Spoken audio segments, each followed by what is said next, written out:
우리 특별히 말레이시아 우리 보르네오 섬 오지에서 사역하시는 우리 김대중 선교사님이 오셔서 옛날에 오실 때보다 훨씬 더 반가워요. 현장에 갔다 오니까 이런 마음이 있네요. 그죠? 우리 이렇게 함께 예배하게 돼서 반갑습니다. 우리 오셨는데 잠시 일어나서 우리 인사 한번 해주시면 고맙겠습니다. 우리 박수로 환영하겠습니다.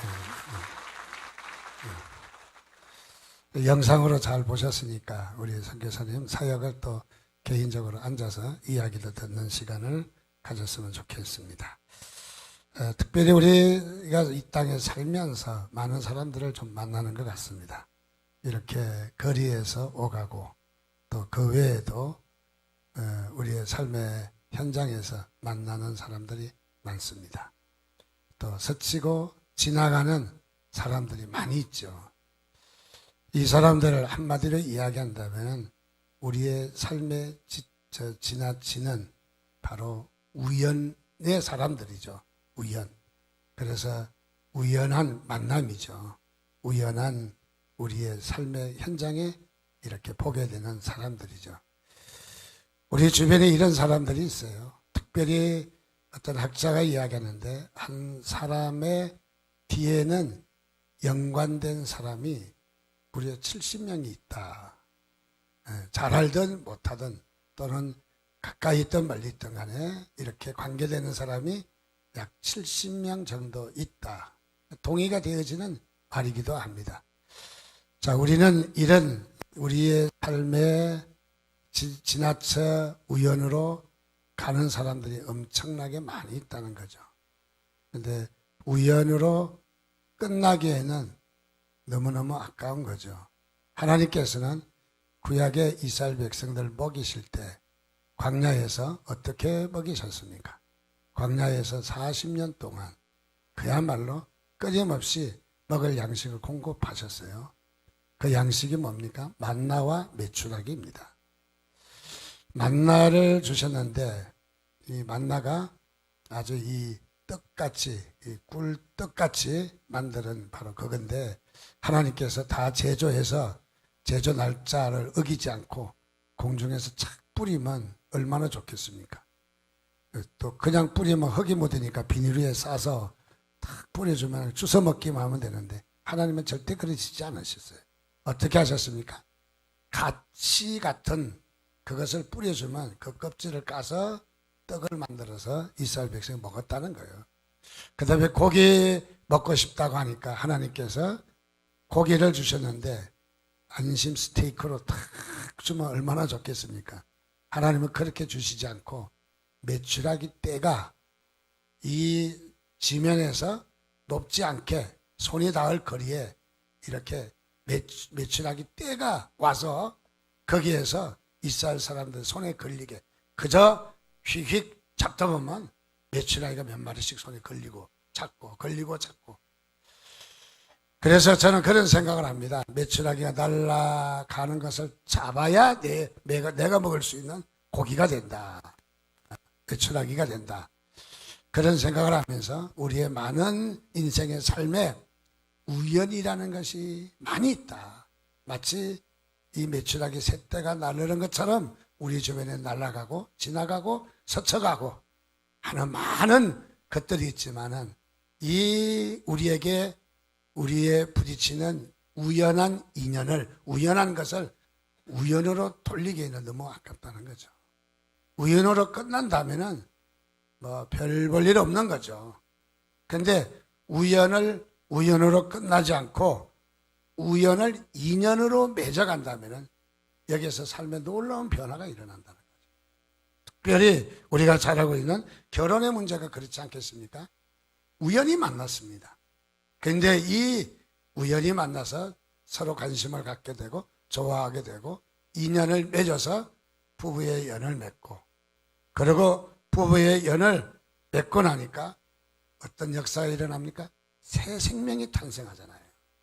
새 생명이. 그러니까 우연으로 그냥 버리면은 아무 역사가 일어나지 않는다는 거죠. 그런데 이것을 우리가 인연으로 삼아서 이것을 우리가 이 인연으로 삼고 여기에 업그레이드 시킨다면은 놀라운 일이 벌어지는 거죠. 새 생명이 탄생하는 거죠. 단순히 우리가 결혼에 대한 부분을 우리가 이야기하지만 영적으로 바꿔서 이야기한다면은 우리의 주변에 많은 삶에 지나가는 이 스쳐가는 사람들을 우리가 인연을 삼아서 인연을 맺는다면은 믿지 않는 사람이 믿게 될 것이고 시험 든 사람이 다시 회복할 것이고 상처와 아픔이 있는 사람이 다시 건강하게 살 수 있는 행복한 삶이 되는 것이죠. 그래서 우리 인생은 많은 우연을 어떻게 우리가 캐치하느냐, 어떻게 잡느냐 하는 것이 우리의 인생이라고 봅니다. 어떤 사람은 이 우연을 잘못 잡아서 일생을 후회하는 사람도 있어요. 어떤 사람은 이 우연을 잘 잡아서 그야말로 신분이 변화되고 인생이 변화되고 행복한 삶을 사는 그런 사람들이 많이 있는 것을 봅니다. 자, 어떤 사람은 이 우연한 만남을 통해서 부부가 되기도 하고 또 나중에는 서성이 되기도 하고 그래서 이런 많은 우리의 일들이 일어나고 있다는 거죠. 사실 우리가 생각해 보면 우리가 좋게는 우리 부부지간을 생각한다면은 이 부부의 인연을 맺게 된 것은 어떻습니까? 적어도 세계 인구 70억이니까 동성 빼고 반절로 생각하고 35억 중에 한 명이 선택된 인물이에요. 이래도 이 부인이, 이 남편이 어쩌면은 35억 중에 하나인 것이죠. 우리 교회도 마찬가지인 거죠. 사실은 우리 교인 숫자와 70억 인구를 나눈다면은 그래도 몇 억대 1로 선택된 우리의 공동체죠. 얼마나 귀한 공동체입니까? 그런데 우리가 우연으로 그냥 지나가다 만나는 사람으로 우연으로 버리기는 너무 아깝다는 거죠. 우리 교인들에게도 우연으로 치부해서 그냥 주일날 몇 번 만났다가 그냥 헤어지는 사람으로 돌리기에는 우리가 너무 아깝다는 것이죠. 그런데 인연이 돼서 한 공동체를 이루고 같은 기도 제목 가지고 같이 위로하고 격려하고 그래서 그 사람에게 용기를 주고 힘을 주고 또 더 나아가서 그에게 아픈 마음을 치유하는 이런 공동체를 우리가 섰다고 하는 것은 우리에게 너무너무 큰 축복이라는 것이죠. 자, 그래서 저는 우리에게 있는 이 우연을 저는 여러분들에게 이렇게 말하고 싶습니다. 좀 이 우연을 격을 높였으면 좋겠다. 우연히 만났지만은 우연의 격을 좀 높였으면 좋겠다. 업그레이드 했으면 좋겠다. 그런 말씀을 드리고 싶습니다. 즉 다시 말해서 우연을 인연으로 만들자는 거예요. 우리 인생에 많은 사람들이 지나가지만은 다 우리가 할 수는 없다 할지라도 그래도 우리가 적어도 어느 정도는 우리가 인연을 만들면은 우리가 좋은 일이 일어날 것이다. 그리고 하나님께서는 우리에게 우연하게 만난 것처럼 지나가는 사람들을 우리에게 주신다는 거죠. 그 중에서 하나님은 우리에게 그게 필요한 역사를 이루시는 거예요. 필요한 역사를. 그렇기 때문에 우연을 우연으로 받아들이지 말고 우연을 인연으로 받아들인다면 우리에게는 큰 축복이 임할 줄 믿으시기를 주님의 이름으로 축원드립니다. 그래서 영적으로 우리가 우리에게 지나갔던 사람들 그냥 내버려 두지 말고 한 사람 한 사람 한마디라도 그들에게 복음을 전해서 생명을 얻게 한다면 정말 새 생명이 탄생된다면 하나님은 얼마나 우리를 향해서 기뻐하실까 그런 마음을 가져봅니다. 오늘 읽은 누가복음 15장에 들었으면 세 가지 비유가 나타납니다. 이런 양의 비유, 또 이런 돈 드라크마의 비유, 그 다음에 집을 나간 둘째 아들의 비유, 그래서 이런 아들의 비유, 이 세 가지 비유가 나타나는데 이 비유가 종래에는 무엇을 말하느냐? 이 비유의 가장 큰 초점은 잃었다가 다시 찾았다는 데 초점이 있어요. 찾았다. 잃어버린 것을 다시 찾았다 하는 것에 초점이 있는 것이죠. 즉 다시 말하면 잊어버린 영혼에 대해서 우리가 찾는 하나님의 사랑을 볼 수 있는 바로 그런 부분인 것입니다. 첫 번째, 두 번째는 잊어버린 것을 찾았다는 것이고, 세 번째 잃은 아들에 대한 비유는 이것은 집을 나간 둘째 아들이 다시 돌아왔다. 돌아왔다고 하는 것은 회개를 이야기하는데 두 가지 뜻이 있겠죠. 첫째는 이것은 우리가 돌아와야 된다. 어떤 사람은 돌아와야 될 사람이 있어요. 돌아와야 된다. 회개해야 된다. 하나님 앞에 돌아와야 된다. 또 하나는 아버지의 모습을 볼 수 있습니다. 물론 여기에 이런 양이나 이런 드라크마나 이런 여기에 아들에 대한 아버지의 태도, 내가 어떤 모습이냐, 그것은 다름이 아니라 잊어버린 영혼을 찾기 위해서 우리 하나님께서 얼마나 애쓰시고 계시는지를 보여주는 한 장면이라는 거죠. 이 집 나간 둘째 아들을 위해서 아들도 돌아와야 하지만은 아버지도 동네 밖에 저 어귀에 나가서 하루하루 기다리며 정말 온도가 떨어지면 우리 둘째 아들이 춥지 않을까, 굶지 않았을까, 어떻게 고난받고 있지는 않을까 늘 염려했고, 또 들어가서 지나가는 사람만 봐도 혹시 내 아들이 아닐까 하고 아버지는 손꼽아 기다렸다는 것이죠. 이것은 하나님이 그런 마음을 갖고 계신 것을 우리에게 보여주는 바로 그런 부분인 것입니다. 하나님은 이 땅에 바로 당신의 백성을 찾기를 원하십니다. 이렇게 우리 가운데 이렇게 찾기를 원하시는 것이죠. 미국 동부의 작은 도시에 캣이라고 하는 한 여성이 살고 있었습니다. 이 여성은 대학 때 남자친구를 만나서 남자친구와 아주 재미있는 연애 생활을 했습니다. 그만 남자의 배신으로 말미암아 이 여자는 버림받게 되었습니다. 그래서 자신의 삶을 비관하면서 집을 나갔습니다.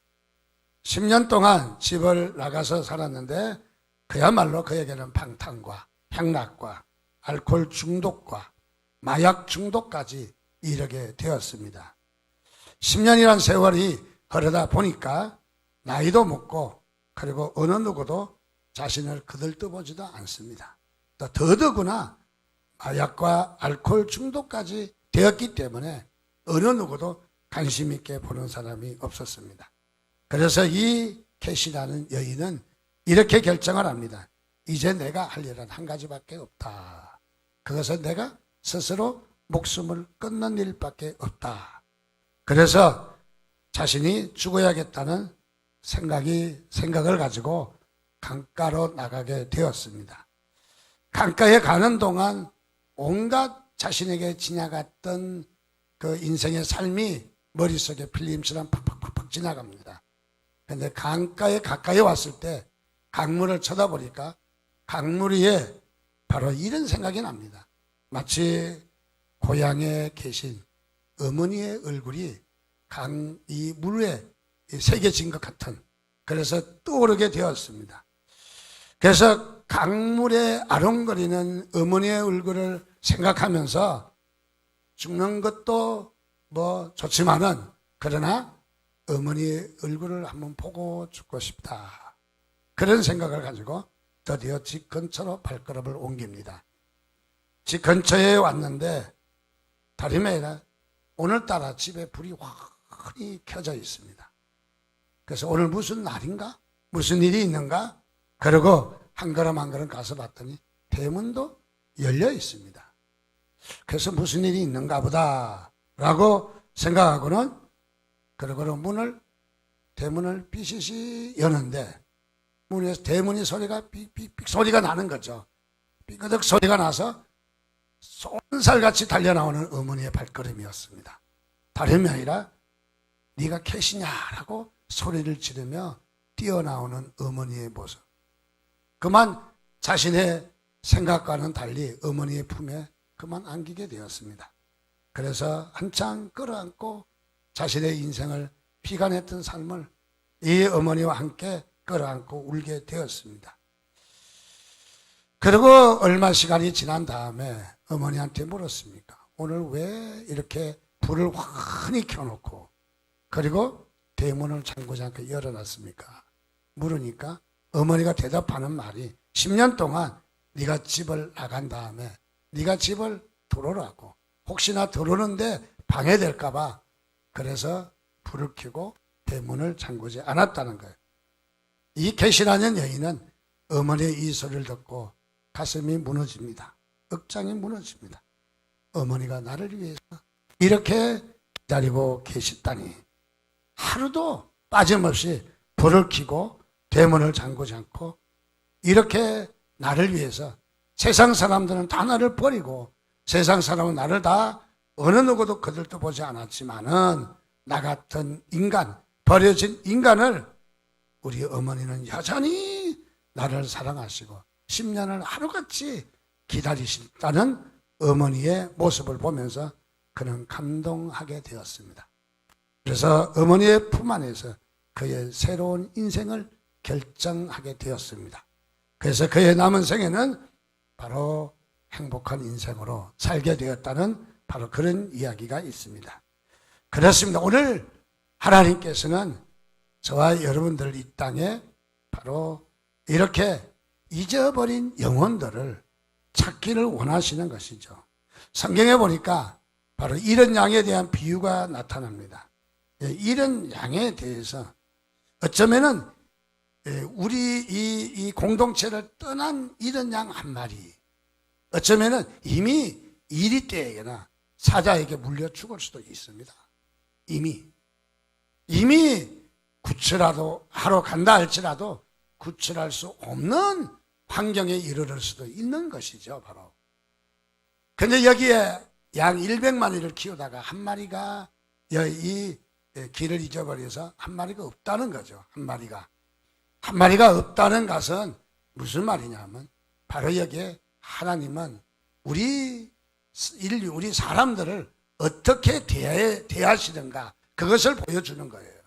즉 다시 말하면 대체적으로 우리 남자들은 군에 가면은 이제 지휘관들이 한 중대나 대대나 병력을 전체만 바라보죠. 한 사람에 대해서 잘 안 보죠. 그래서 요즘은 이제 우리 군대 장교들도 한 사람 한 사람 아이에 대해서 다 파악하고, 그리고 뭐 무슨 애로사항이 있는지를 기억해서 요즘 장교 생활이 옛날처럼 쉽지는 않다고 그래요. 그래서 이 한 사람 한 사람 다 파악해야 되듯이 오늘 여기에 양을 잊어버렸다고 하는 것을 목자가 파악하기까지는 쉽지 않는 일이잖아요. 쉽지 않는 일이에요. 아마 양의 100마리를 하나 둘 셋 헤아리다가 잘못 헤아리겠지, 뭐 다 맞을 거야, 그냥 갈 수도 있는 얘기입니다. 근데 또 헤아리고, 제가 보기에는 100마리 중에 한 마리가 여기에 잊어버렸다 하는 결론을 얻기까지는 최소한 양을 3번 정도는 헤아려야 답이 나올 것 같습니다. 자, 이것은 무슨 말이냐면 하나님은 공동체 전체를 많이 모인 이 공동체만 하나님이 됐어 그러고 끝나시는 하나님이 아니라는 거예요. 한 사람 한 사람 인격과 인격으로, 한 인격과 한 인격을 대하시는 하나님이시라는 거예요. 우리는 우리의 이름도 모를 거라 생각하지만 하나님 우리의 처지, 머리카락까지, 저는 제 머리카락을 10개도 헤아려 보지 못했습니다. 그런데 우리 하나님은 우리의 머리카락까지 세심화될 정도로 우리를 구체적으로 1대1로 한 인격 대 인격으로 한 사람을 귀하게 여기시며 내 하나가 빠진 것에 대해서 하나님은 일일이 다 파악하고 계시다 하는 것을 보여주신 것이죠. 하나님은 이렇게 구체적이고 자상하다 하는 것을 말씀해주고 있습니다. 또 여기에 어쩌면은 우리 하나님은 얼마나 우리에게 이렇게 90마리의 양떼가 피해를 볼 수도 있잖아요. 제가 아마 양을 이렇게 키웠다면은 한 마리 양을 잊어버려서 제가 그 양을 찾으러 갔습니다. 그랬다가는 어머니 아버지한테 그렇게 보고했다가는 야 이놈아 네가 정신이 있는 놈이냐고 혼났을 거예요. 아흔 마리 양은 어떡하고 그래서 그냥 길가에 두고요. 네가 정신이 있는 놈이냐? 하고 혼났을 것 같아. 세상의 기준은 그러죠. 한 마리 양은 별것 아닙니다. 한 마리 양은 찾지 않을 수도 있습니다. 근데 성경에는 보니까 아흔 마리를 두고 갔다는 말은 버렸다는 말은 아닌 거죠.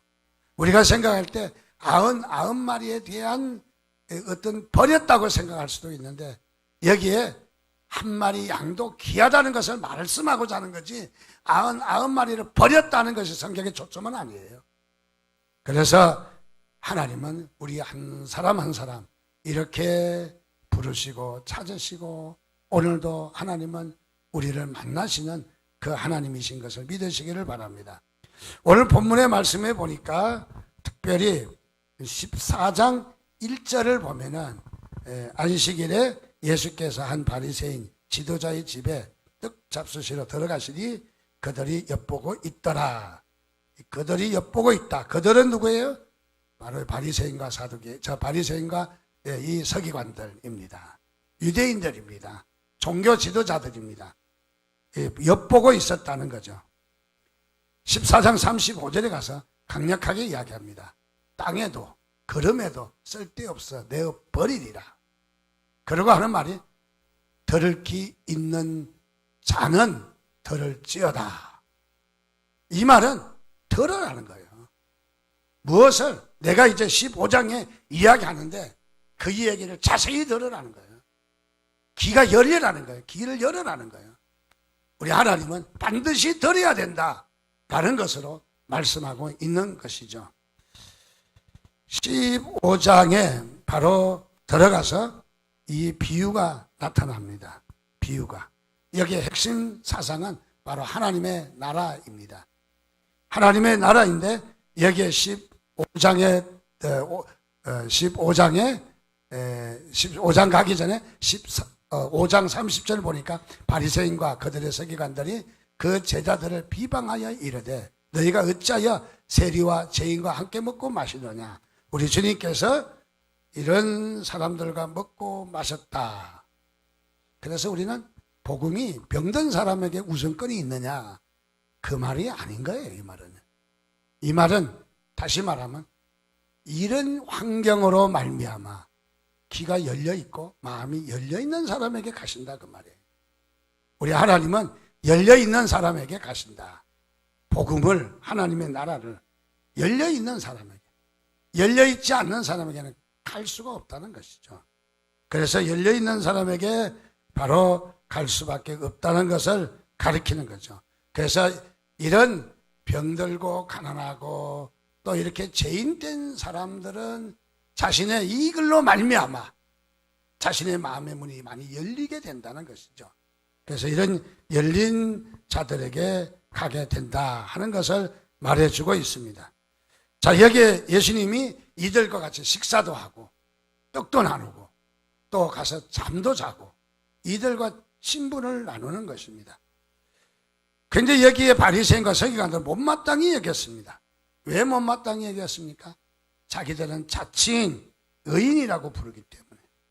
그래서 배부른 자예요. 성경에 가난한 자는 복이 있나니 그랬는데 자신에 대해서 배가 부른 자예요. 배가 부르니까 어떤 무엇도 귀에 들어오지 않는 거예요.